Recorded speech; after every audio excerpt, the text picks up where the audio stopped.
ایک مرتبہ ایک شخص حضرت امام علی ابن ابی طالب کے پاس آیا اور کہنے لگا کہ اے جناب علی ابن ابی طالب، میں توریت، زبور، انجیل اور قرآن کا ایک بہت بڑا عالم ہوں۔ میں نے یہ سنا ہے کہ آپ ہر انسان کو اس کے سوال کا صحیح اور عقل مندانہ جواب دیتے ہیں، لہٰذا اسی وجہ سے آج میں آپ کے پاس ایک ایسا عجیب و غریب سوال کرنے کے لیے آیا ہوں کہ جس سوال کا صحیح جواب یقیناً آپ بھی مجھے نہیں دے پائیں گے۔ تو حضرت امام علی ابن ابی طالب نے یہ فرمایا کہ اے بندہ خدا، تم مجھ سے جو بھی سوال کرنا چاہتے ہو بے شک وہ سوال کرو۔ تو وہ شخص کہنے لگا کہ اے جناب علی ابن ابی طالب، تو پھر میرا سوال یہ ہے کہ آپ مجھے یہ بتائیں کہ آخر وہ اللہ کا ایسا کون سا پیغمبر تھا کہ جو پیغمبر نہ ہی تو جن تھا، نہ ہی انسان اور نہ ہی کوئی فرشتہ، لیکن پھر بھی وہ اللہ کا پیغمبر تھا۔ لہٰذا آپ مجھے اللہ کے اس پیغمبر کے واقعہ کے بارے میں بتائیں۔ تو حضرت امام علی ابن ابی طالب نے یہ فرمایا کہ اے بندہ خدا، ٹھیک ہے، آج میں تمہیں اللہ کے اس پیغمبر کا واقعہ سناتا ہوں کہ جو پیغمبر نہ ہی تو جن تھا، نہ ہی انسان اور نہ ہی کوئی فرشتہ، لیکن یقیناً پھر بھی وہ اللہ کا پیغمبر تھا۔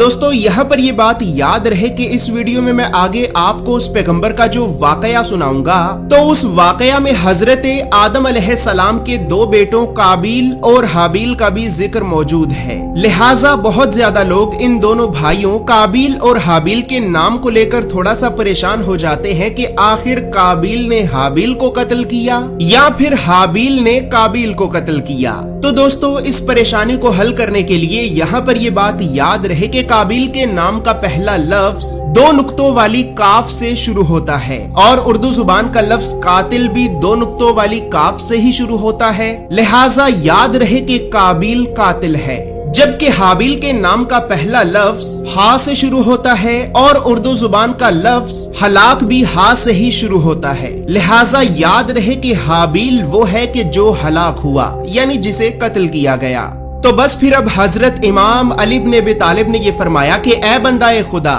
تو پھر اب تم اللہ کے اس پیغمبر کا یہ واقعہ جان لو کہ جب اللہ نے حضرت آدم علیہ السلام کے دو بیٹوں قابیل اور حابیل میں سے کسی ایک بیٹے کو آپ کا خلیفہ مقرر کرنا چاہا تو خلیفہ مقرر کرنے کے لیے اللہ نے آدم کو یہ حکم دیا کہ اے آدم، تیرے پروردگار کا یہ ارادہ ہے کہ وہ تیرے ان دونوں بیٹوں قابیل اور حابیل میں سے کسی ایک بیٹے کو تیرا خلیفہ مقرر کرے گا، لہٰذا تم اپنے ان دونوں بیٹوں سے یہ کہہ دو کہ وہ اپنی سب سے خاص اور قیمتی چیز کو قربانی کے طور پر اللہ کی بارگاہ میں پیش کریں، بس جس کی قربانی کو آسمان سے آگ آ کر جلا دے گی تو اللہ اس کی قربانی کو قبول کرے گا، اور پھر وہی آدم کے اس دنیا سے چلے جانے کے بعد آدم کی تمام اولاد کا خلیفہ مقرر ہوگا۔ تو بس پھر اب جیسے ہی آدم علیہ السلام نے اللہ کا یہ پیغام سنا تو آپ نے فوراً اپنے ان دونوں بیٹوں قابیل اور حابیل کو اللہ کا یہ پیغام سنایا۔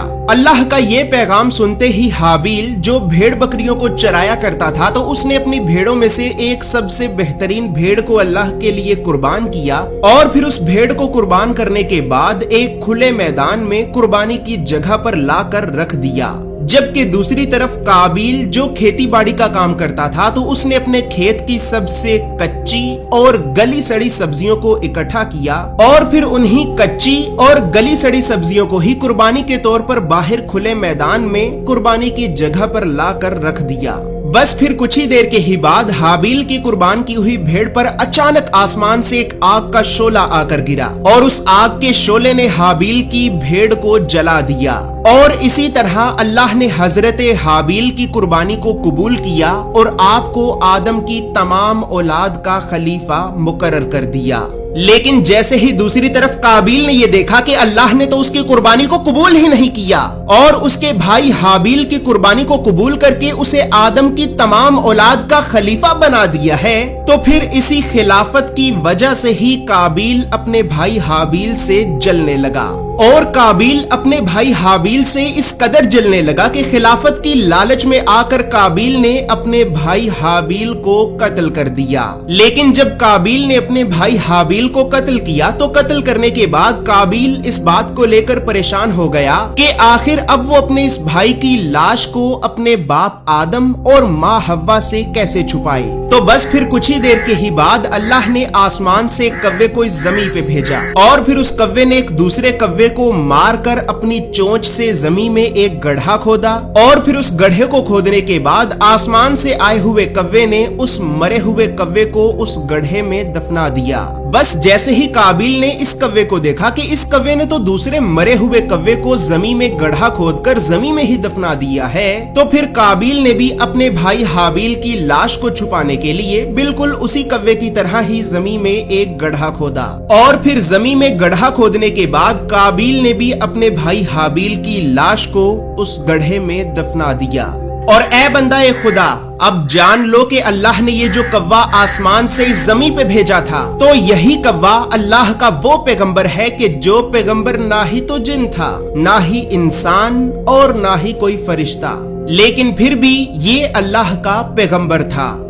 دوستو یہاں پر یہ بات یاد رہے کہ پیغمبر کا مطلب ہوتا ہے پیغام پہنچانے والا۔ اب چونکہ اللہ نے اس کوے کو خود اپنا یہ پیغام دے کر اس زمین پہ بھیجا تھا کہ وہ قابیل کو یہ سمجھائے کہ اس نے اپنے بھائی حابیل کی لاش کو کس طرح سے زمین میں دفنانا ہے، تو اب چونکہ یہ کوا خود اللہ کا پیغام لے کر اس زمین پہ آیا تھا، تو اسی وجہ سے ہی یہ کوا بھی اللہ کا پیغمبر کہلائے گا، کیونکہ جیسا کہ میں نے آپ کو یہ بتایا ہے کہ پیغمبر کا مطلب ہوتا ہے پیغام پہنچانے والا، اور اللہ کا پیغام پہنچانے والے کو اللہ کا پیغمبر کہتے ہیں۔ اسی طرح دوستو اب یہاں پر یہ بات بھی یاد رہے کہ اس کوے کا ذکر قرآن میں سورہ المائدہ کی آیت نمبر 31 میں موجود ہے، جبکہ قابیل اور حابیل کا مکمل واقعہ قرآن میں سورہ المائدہ کی آیت نمبر 27 سے 31، اور اسی طرح قابیل اور حابیل کا یہ واقعہ موجودہ دور کی توریت کے مطابق توریت کے بالکل شروع میں ہی بک آف جینیسس اردو میں پیدائش کی کتاب کے باب نمبر 4 کی آیت نمبر 1 سے 18 میں بھی موجود ہے۔